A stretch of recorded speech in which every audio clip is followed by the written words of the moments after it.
passe maintenant aux résultats. Donc, sur l'influence, l'orientation des fibres donc, du composite et le nombre de plis. En fait, ici, pour cette courbe-là, on voit que toutes les charges ultimes en fonction du déplacement sont typiques d'un essai de cisaillement similaire à celui de la poutre de contrôle qui est en rouge. Et le composite, donc dont la direction est 30-60, a donné la meilleure performance comparativement aux autres orientations. Aussi, ici, on a essayé d'augmenter le nombre des plis. Je répète, ici, c'est pour les poutres non préchargées. Donc, on a obtenu des diminutions au niveau des résistances. Donc, 15% pour la poutre qui est renforcée par 2 plis et 38% par la poutre qui est renforcée par 3 plis.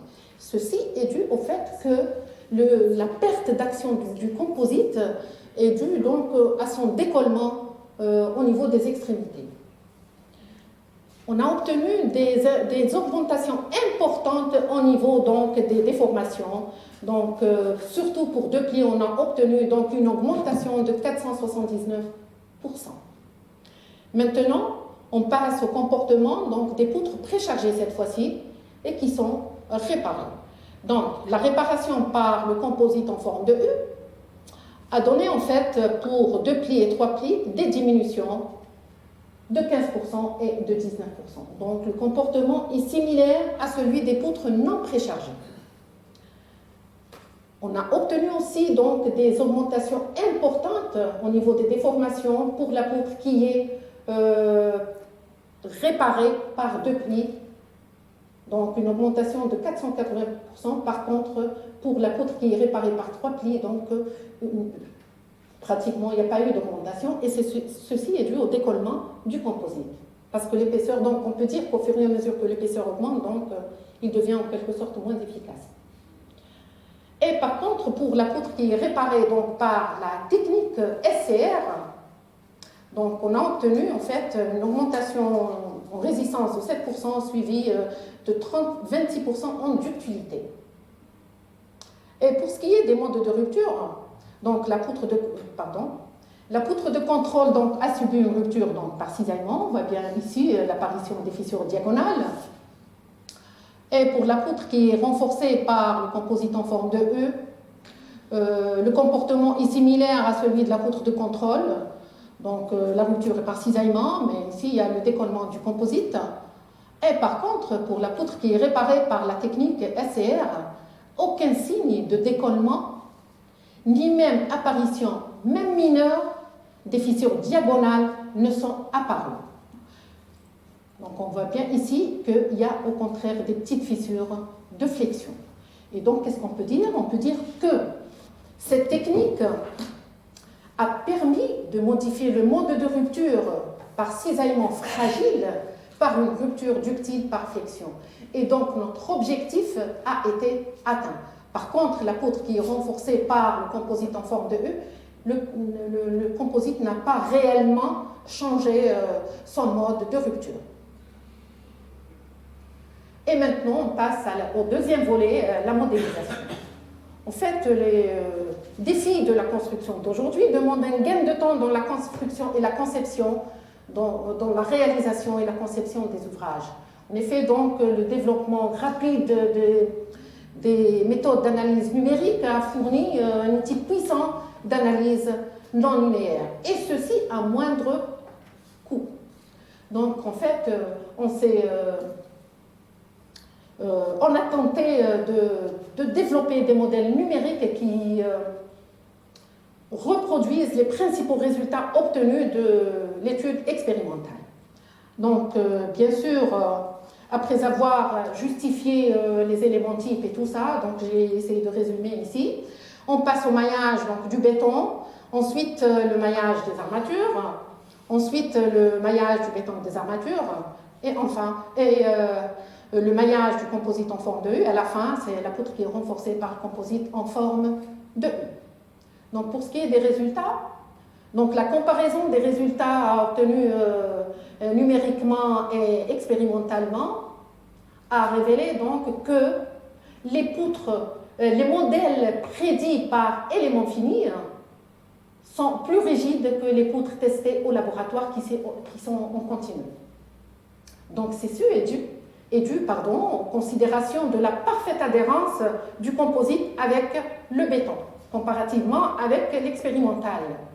Ensuite, on voit bien ici que le composite, ou bien la poutre qui est renforcée par le composite dont l'orientation est 30-60, a donné la meilleure performance comparativement aux autres orientations par rapport à la poutre de contrôle qui est en rouge. Donc on peut dire que, d'ailleurs, c'est conforme aux résultats expérimentaux. Et donc on peut dire que l'angle 30 est l'angle le plus performant pour faire travailler le composite d'une manière optimale dans les directions les plus proches des contraintes principales développées. Et ici, en faisant augmenter le nombre de plis, on trouve qu'il y a des diminutions donc de 12%, 13% pour 2 plis et pour 3 plis, une diminution de 25%. Ceci aussi est conforme aux résultats obtenus expérimentalement. Pour ce qui est des modes de rupture, la poutre de contrôle, on voit bien qu'elle a subi, elle est fortement endommagée, suivant toutes ces fissures-là. Elle a subi donc une rupture par cisaillement.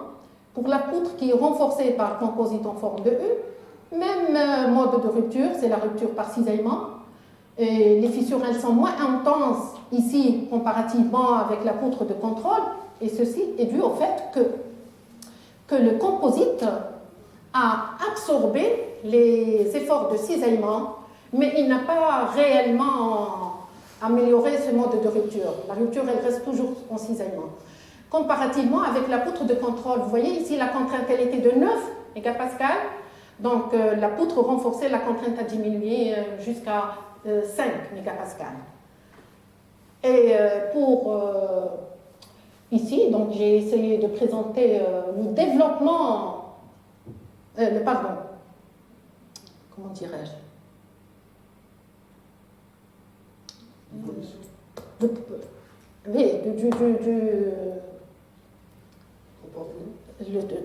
le déplacement, c'est le déplacement du composite dans le sens Z. Voilà. Le déplacement donc du composite dans la direction Z, on voit bien ici que la contrainte elle est maximale aux extrémités du composite, ce qui simule bien le décollement du composite. Voilà. Puisqu'on a trouvé ici, la contrainte elles sont maximales à ce niveau-là. Donc, ce travail de thèse a été concrétisé par une publication dans une revue internationale, dans le journal Structural Engineering and Mechanics, et qui porte sur le comportement des poutres profondes réparées, le comportement des poutres réparées donc, par les matériaux composites. L'ensemble de tous ces travaux donc, ont fait objet de plusieurs communications, que ce soit internationales, que ce soit en Algérie, c'est ce qui est en mauve, ou bien en Europe, notamment en France, qui est en vert. Donc, ma deuxième thématique que j'ai explorée après ma thèse de doctorat, donc c'est le renfort du plâtre par les fibres naturelles. Pourquoi ? Les fibres naturelles, aujourd'hui, présentent une alternative attrayante par rapport aux fibres synthétiques, la fibre de verre, la fibre de carbone, l'aramide, etc. Et donc, du point de vue écologique et du point de vue économique. Cette étude, ou bien cette recherche, elle décrit une étude sur un écomatériau renforcé par des fibres naturelles, constituées d'une matrice en plâtre. Notre problématique ici, en fait, c'est quoi? C'est la fragilité du plâtre et aussi le caractère hydrophile des fibres naturelles. Parce que les fibres naturelles, elles ont une grande affinité pour l'eau. Et donc, le pré-traitement de ces fibres est un défi majeur pour essayer d'améliorer, donc, pour diminuer leur grande absorption d'eau. Et aussi d'essayer d'éliminer les impuretés afin d'améliorer leur rugosité de surface. Pour ce faire, donc, on a utilisé 3 types de fibres. La fibre de sisal, la fibre cellulin, le flasque, et la fibre de jute.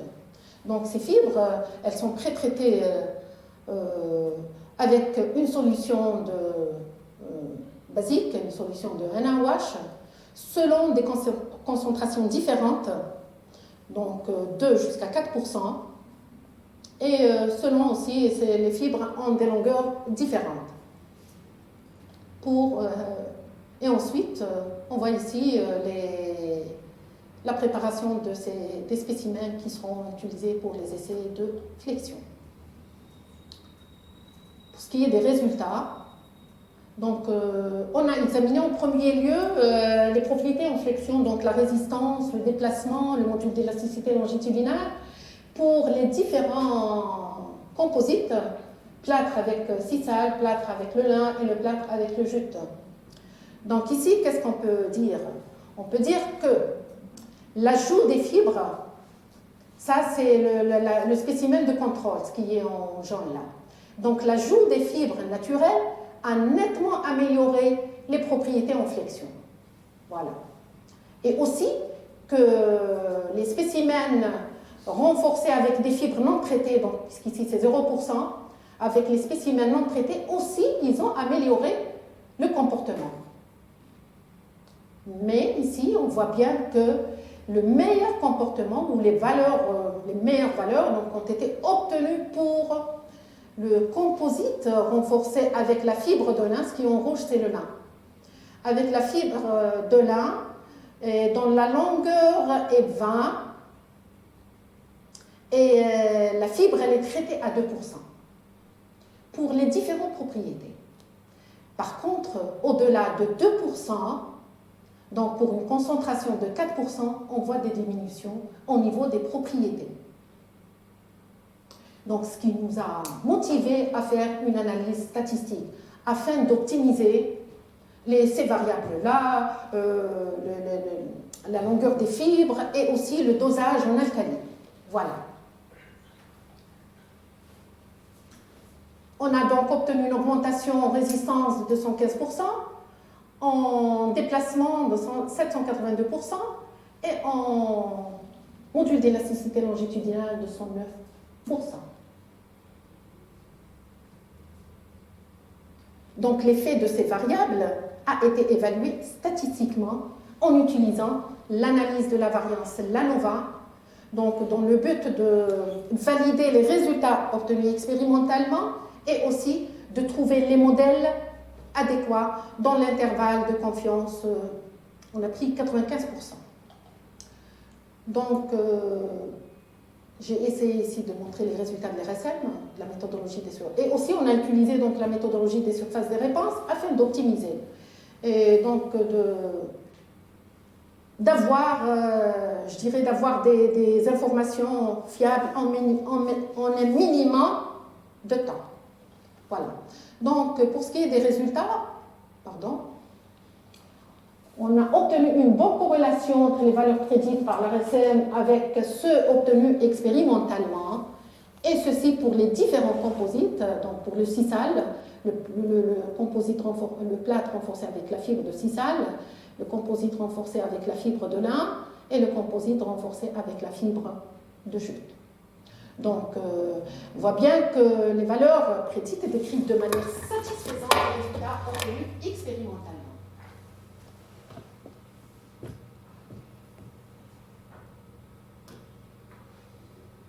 L'un des avantages des plans d'expérience est la représentation graphique des résultats obtenus. Donc ici, on a obtenu les contours de surface et aussi les surfaces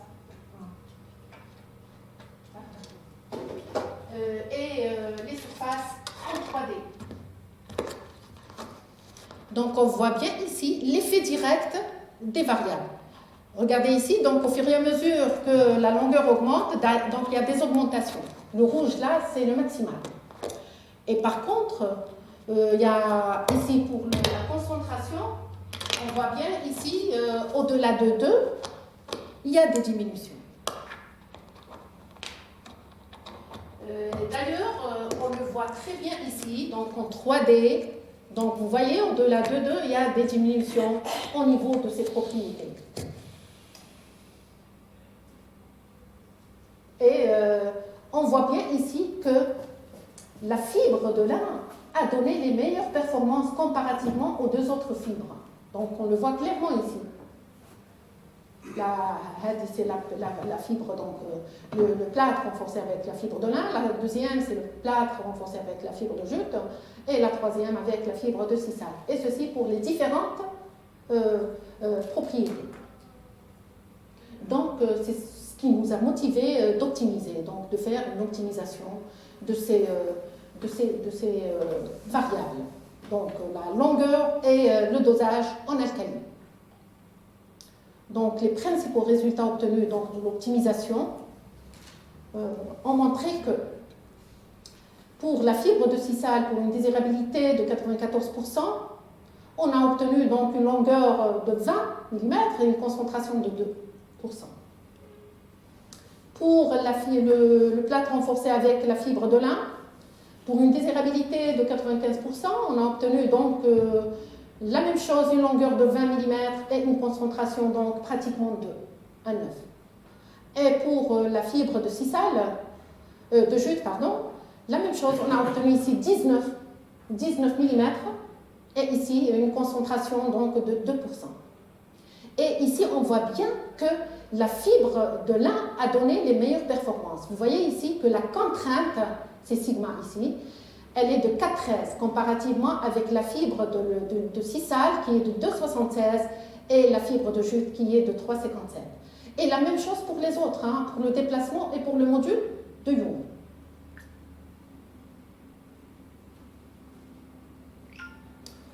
Donc en conclusion ici, l'ajout de ces fibres naturelles a permis l'amélioration donc, des propriétés mécaniques, aussi que le renforcement par les fibres donc, non traitées a donné des augmentations donc, en résistance, en déplacement et module de Young, et ces valeurs sont supérieures à ceux renforcés par les fibres brutes.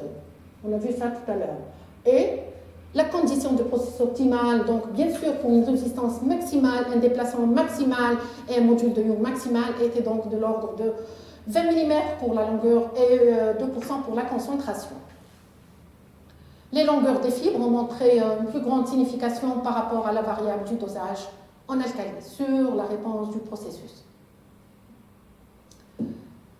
Ce travail donc, a été concrétisé par une publication dans une revue internationale, journal Natural Fibres, donc, qui porte sur l'effet du traitement sur les performances mécaniques du plâtre renforcé par les fibres naturelles.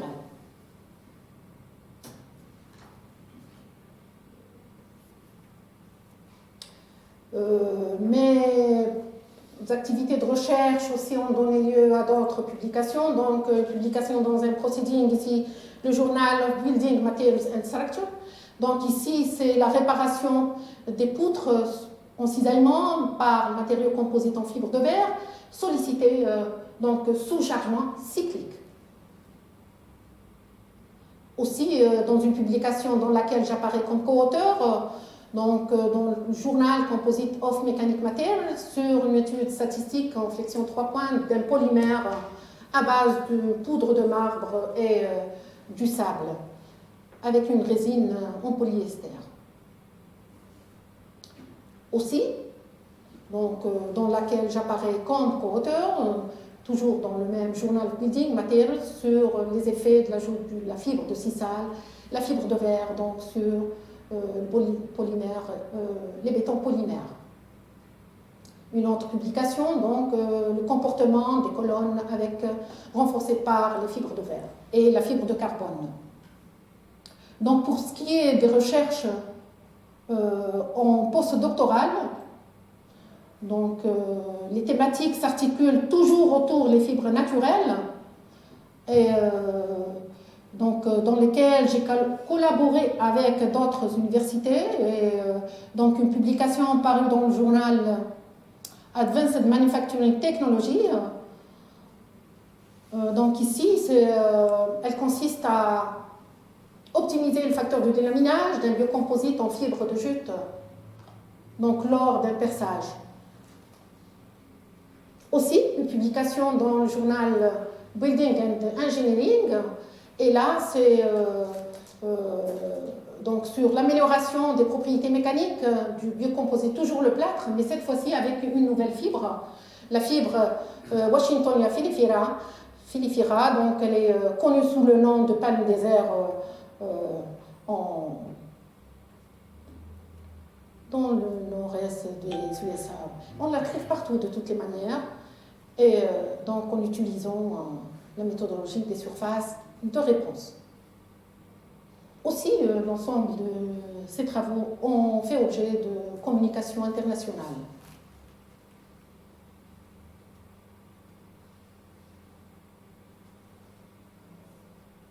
Pour ce qui est donc de ma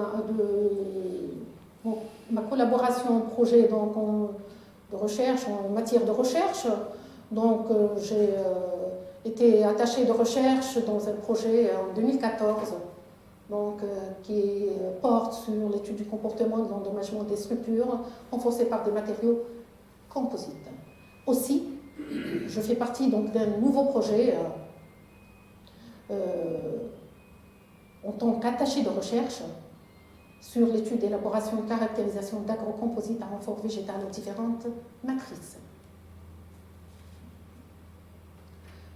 Donc je dirais en conclusion que cet exposé donc a résumé l'essentiel de mes activités pédagogiques assurées, ainsi que mes activités de recherche réalisées durant ma thèse ou en post-doctoral. Aussi, les thématiques de recherche abordées font partie de thématiques différentes, mais je pense qu'elles sont complémentaires.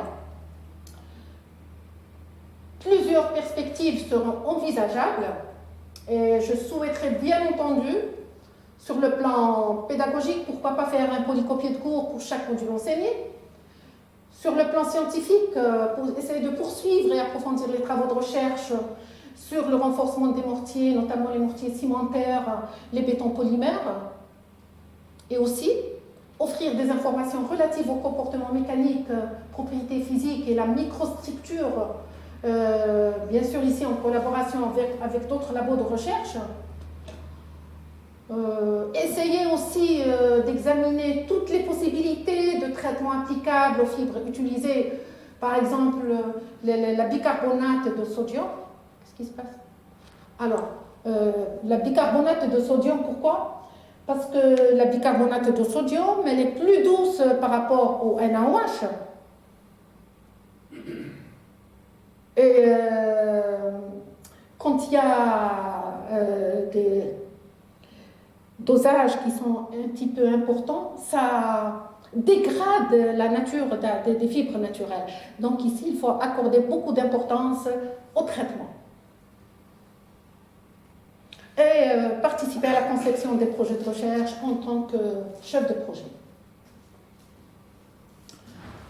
Eh bien, les acquis scientifiques réalisés m'incitent à poursuivre mes activités de recherche avec beaucoup donc de motivation et de persévérance dans les directions multiples et variées sur lesquelles je suis en train de travailler, et pourquoi pas appréhender de nouvelles questions de recherche. Avant de vous rendre la parole, Monsieur le Président, je tiens à remercier vivement les membres du laboratoire LGCH, et surtout à leur tête donc le directeur du laboratoire, professeur Mebria. Aussi, je tiens à remercier le chef de département de l'architecture de m'avoir accédé au laboratoire d'architecture, M. Bougel. Aussi, je tiens à remercier le directeur du laboratoire de mécanique appliquée des nouveaux matériaux, le professeur Bezazi, Aussi, je tiens à remercier les membres du laboratoire pédagogique de mécanique. Sur ce, s'achève mon exposé. Monsieur le Président, les membres du jury, je vous remercie beaucoup pour votre aimable attention. Merci.